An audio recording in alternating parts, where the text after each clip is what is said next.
Well, we're going to ask the whole of Scotland to take their own destiny in their hands. It's an awful lot of people, and each person will probably have their own personal reason to vote for independence. Personally, I think the prospect of never ever having a Tory government ever again is probably certainly up there high in my list of priorities, why I want to vote for independence. But there are lots of others, aren't there? I mean, you can think of the fact that Trident on the Clyde is a set of very immoral, illegal nuclear weapons, which we are the home to all of Britain's whole armoury of nuclear weapons. Voting for independence gets rid of those nuclear weapons and can even maybe play a wee role in nuclear disarmament across the world as well, because it will be one of the first major countries to actually take that type of stand.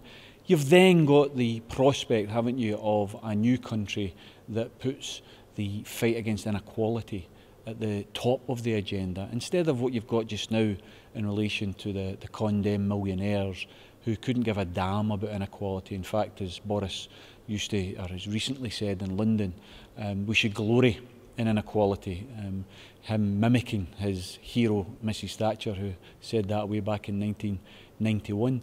We've got the prospect in Scotland under an independent flag to actually say, no, we're not going to be like that. We're going to tackle the scourge of inequality, because we think it's a crime with the amount of wealth that we have, that there are so many people poor, that there are so many children getting born into poverty. That's not going to happen if we stay a part of the UK. You see, people often say to me, oh Tommy, can you be certain about this? Can you be certain about that? And the truth is, we can't be certain about anything. If we could be certain about anything, we would all be winning the lottery every week. But what we can be certain of is that if we stay part of the UK, we've got austerity for the next 5 years. We've had austerity for the last 3, we'll have austerity for the next 5, because it doesn't matter who wins the election. It doesn't matter whether it's another condemn coalition or Labour and the Libs win it. They're all saying we're going to impose the cuts. We've got an opportunity here to say, no, we're not going to have cuts. We're actually going to invest in people. We're actually going to invest in our children, and we're going to look after our pensioners. We've shown already in relation to our policies that are unique in here. We don't have the tuition fees that they've got in England and Wales. They, down in England and Wales, have got a different set of priorities from us. And I'm not saying that we're any better. Of course we're not any better. But I'll tell you what, we're equal. And we've got the right to call ourselves a country, to have sovereign powers, to make decisions that affect us. Would we have a bedroom tax in an independent Scotland? No, we wouldn't. Would we have ATOS in an independent Scotland? Well, I certainly hope not. Would we have the prospect of taking part in illegal and immoral wars in an independent Scotland? No. These are the things that give us encouragement, give us a wee bit of inspiration. People say, well, what about pensions? What about social security? All of those things will be dealt with in a better fashion than they're currently being dealt with at a UK-wide fashion. I don't think there's anything but opportunity ahead in an independent Scotland. Some people, obviously in Project Fear, those that want to stay part of the United Kingdom, want to frighten people into a negative vote. Don't vote for the future, vote to stay the same.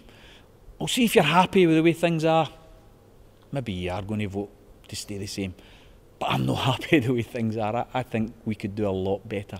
I think it's a crime in a country like ours, with an abundance of land, an abundance of water, an abundance of oil, an abundance of gas, an abundance of wave power, with the universities that we have, with the brains that we have, with the engineering capabilities that we have.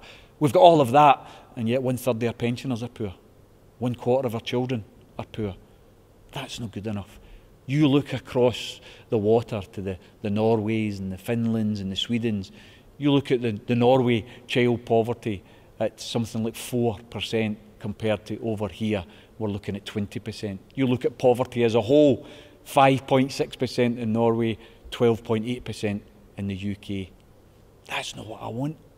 I want us to have a new and a better Scotland that puts justice to the forefront of everything it does. In other words, You know, people sometimes get confused.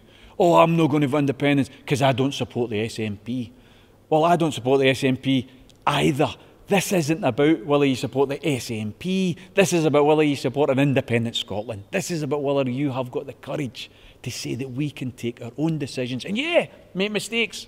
Of course, we might make mistakes, but they'll be our mistakes. We won't be blaming Westminster 400 miles away any longer. This is about the future of our children and our children's children. A new and a better Scotland. That's the opportunity that we've got here.